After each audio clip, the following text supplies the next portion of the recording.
এইভাবে চলতে চলতে এক পর্যায়ে নির্যাতনের মাত্রা এত বেশি হলো যে সাহাবীরা নবীর কাছে এসে বলছেন, ইয়া রাসূলুল্লাহ, তাদের প্রতি বদদোয়া করেন যাতে আল্লাহ তাদেরকে ধ্বংস করে দেন।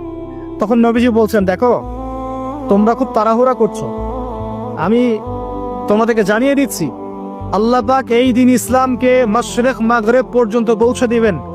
এমনকি একটা কাঁচা ঘর, একটা পাকা ঘর বাদ থাকবে না যেখানে আল্লাহ পাক লা ইলাহা ইল্লাল্লাহ কালিমা ঢুকিয়ে দিবেন না। কিন্তু তোমরা খুব তাড়াহুড়া করছো। তখন থেকে সাহাবীদেরকে বললেন, তোমরা আবিসিনিয়ায় হিজরত করো। কোন জায়গা ভাই? আবিসিনিয়া কোন দিকে এখন? এই যে ইথিওপিয়া নাম শুনে, ইরিত্রিয়া নাম শুনেছেন?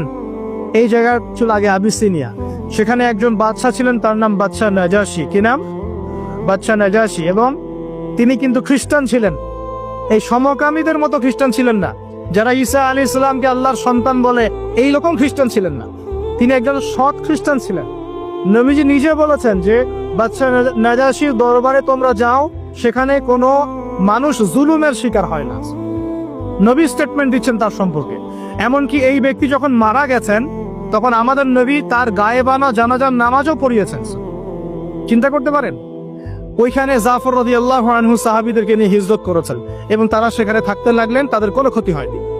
এরপর নবী সাল্লাল্লাহু আলাইহি ওয়াসাল্লাম তায়েফে গিয়েছেন। কোথায়? তায়েফে 3জন বড় বড় গোত্র নেতা ছিল। কয়জন ভাই? এগুলো শিখে নেন ক্লাসের মতো। একজনের নাম ছিল আব্দে ইয়ালাইল। কি নাম? আব্দে ইয়ালাইল। একজনের আব্দে মাসউদ, আর একজনের নাম হচ্ছে হাবিব বিন আমর। এই 3জন বড় বড় গোত্র নেতা ছিল।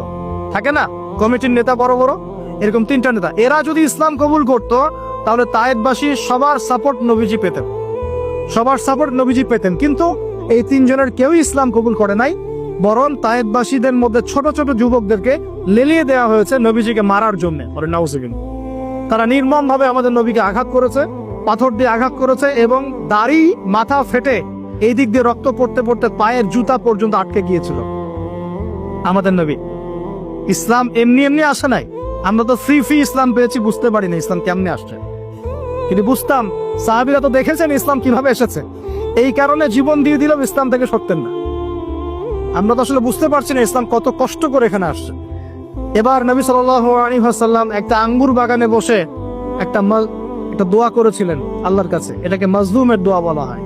ওই সময় জিবরাইল আলাইহিস সালাম এবং পাহাড় পর্বতের ফেরেশতা এসেছিলেন, এসে বলেছিলেন, ইয়া রাসূলুল্লাহ, খালি একবার বলেন তাহলে এই তায়েফবাসীকে 2 পাহাড়ের মাঝখানে ফেলে পিষে দিব।